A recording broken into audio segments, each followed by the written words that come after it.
What is going on, YouTube? It is your boy MrBaboon back with a reaction video. This time we are reacting to the Jewish teenager who hid in the German army. Strange stories of World War II. So we're gonna react to this. This is uploaded by Simple History, if I do believe. Yeah, Simple History. I'll add the link in the video channel, or down below in the description, like I always do. So I have that down below if you guys want to check it out for yourselves. You know what I mean? Like, comment, subscribe, turn on post notifications. Subscribe is free too. I don't know why you guys don't subscribe. It's free. Like, but no, we're gonna go ahead and get started. Let's go ahead and get started with the video. The true story of a Jewish member of the Hitler Youth. Solomon Perel, affectionately nicknamed Sally, was born in a small town named Peine, just northwest of Brunswick, Germany, on April 21, 1925. Solomon was just 8 years old in 1933 when Hitler rose to power and became chancellor. Later, in a bid to escape the Nazi regime's persecution of the Jewish population and to avoid the ghettos and ethnic cleansing of Hitler's Germany, Solomon undertook a dangerous and intrepid journey where he was forced to hide his Jewish heritage. What followed was an incredible tale of luck and bravery that led the young boy to become first a member of the Wehrmacht, the German army, and then later a student in the Hitler Youth. In his later life, Solomon Perel wrote an autobiography detailing his exploits during the war and how it was he came to survive. Persecution of Jewish people, an often discriminated against population, only grew when Hitler became chancellor in 1933. His parents were forced to close the shoe shop they owned after Hitler's stormtroopers, the SA, painted "Don't buy from Jews" across their windows. And 2 years later, in 1935, Nuremberg racial laws forced Solomon's expulsion from school. The Jewish population were slowly but steadily being forced from normal society. In 1936, the Perel family fled to Poland in a bid to escape the Nazi regime. There, they stayed with Solomon's mother's youngest sister until September 1, 1939, when Hitler invaded Poland and changed the course of world history. Abuse of fellow Jews became a common sight, and Hitler built ghettos he announced would house and separate the Jewish population from the rest of the Polish and ethnically German people. On hearing this news, Solomon's parents made a decision that almost certainly saved his life. He and his brother Isaac, now 29, would not go with the rest of the family to the ghetto, but instead escape east to the Soviet-Polish border and join up with the Russian army. It was, unfortunately, too late for their brother David. As a member of the Polish army, he had already been captured. His sister Bertha was to stay with their parents, although Solomon does not say why. When both boys were over the border, Isaac left Solomon in an orphanage before traveling north to find an old girlfriend. Solomon spent a somewhat enjoyable 2 years at the orphanage, making friends, joining the communist youth group Komsomol, and learning Russian. My name's Daryl Dixon. I went out looking for something. But he constantly worried about his family, so it was a delightful surprise when Bertha appeared one day. She was now 21 and had escaped the ghetto along with a friend. They had a wonderful reunion before she left to see Isaac in Vilna, where he had settled with his now wife, Mira. Tragically, it was the last time Solomon would ever see his sister. In 1941, things shifted again. Germany broke the German-Soviet non-aggression pact and in earnest began attacking the Soviet border. Finding himself a refugee again, now at 16 years old, he was the youngest among the group he fell in with when the Nazis captured them. He quickly hid the evidence of his communist affiliation and Jewish ethnicity by grinding the papers into the ground under his feet before hurriedly claiming he was an ethnic German who had lost his papers.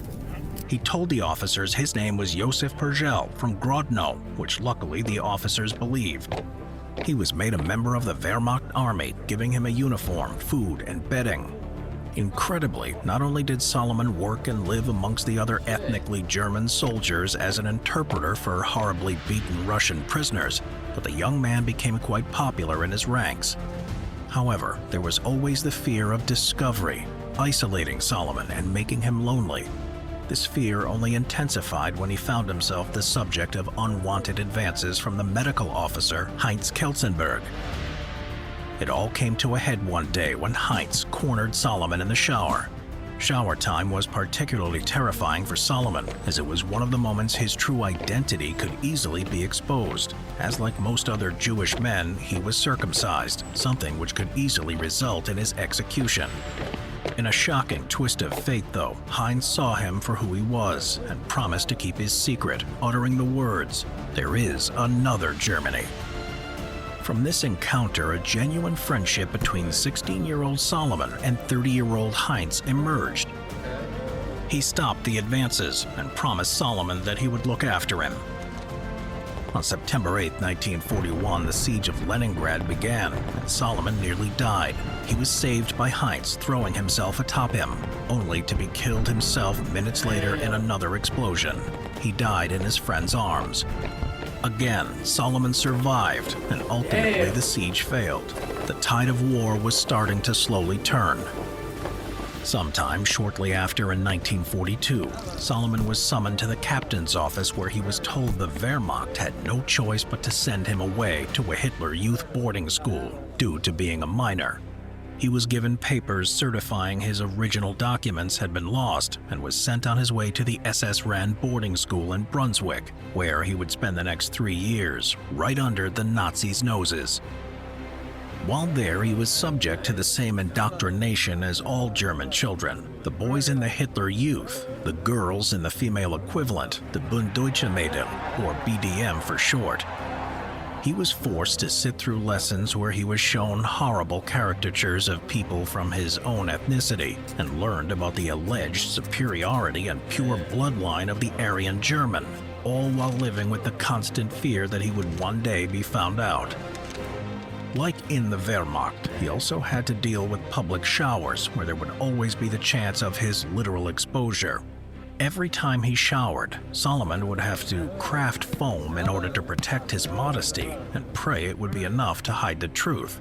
But also, like in the Wehrmacht, there were moments of levity and enjoyment still to be found in life, despite the circumstances.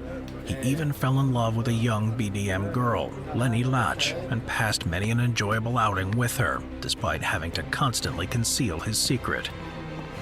It later transpired that her mother was a wise woman and suspected that Solomon may not be the pure German Hitler Youth he appeared to be. But for the third time, he was saved by luck and kindness from another. She promised not to tell his secret, not even to her own daughter. Life went on.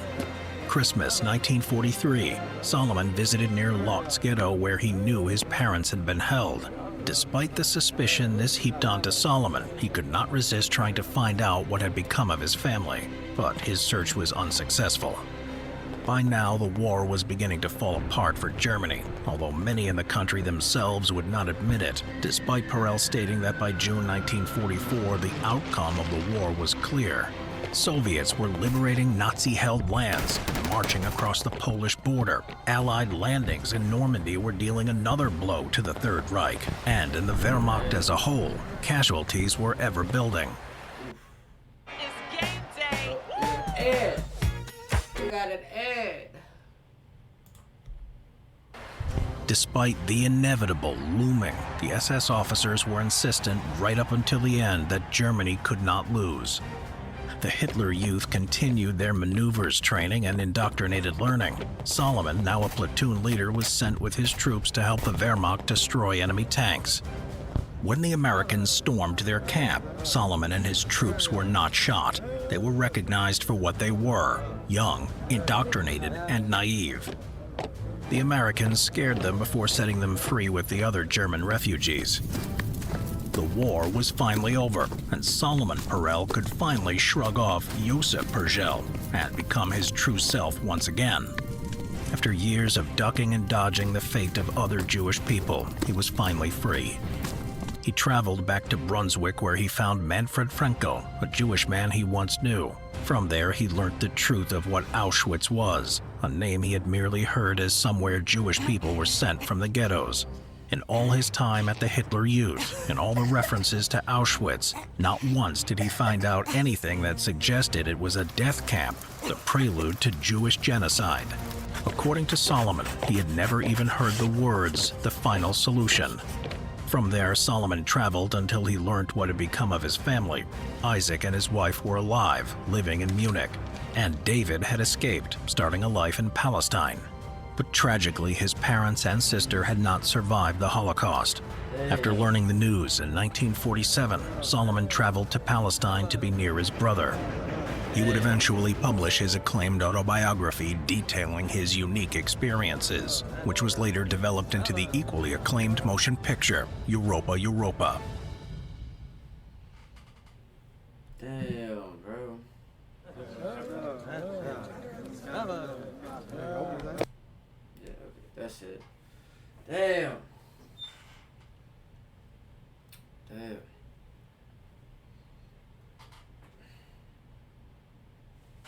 Let me know what you guys' thoughts are down below in the comments. Like, comment, subscribe, turn on post notifications. We'll see you guys in the next video. You guys stay safe, watch out for each other, all that good stuff. See you guys in the next one.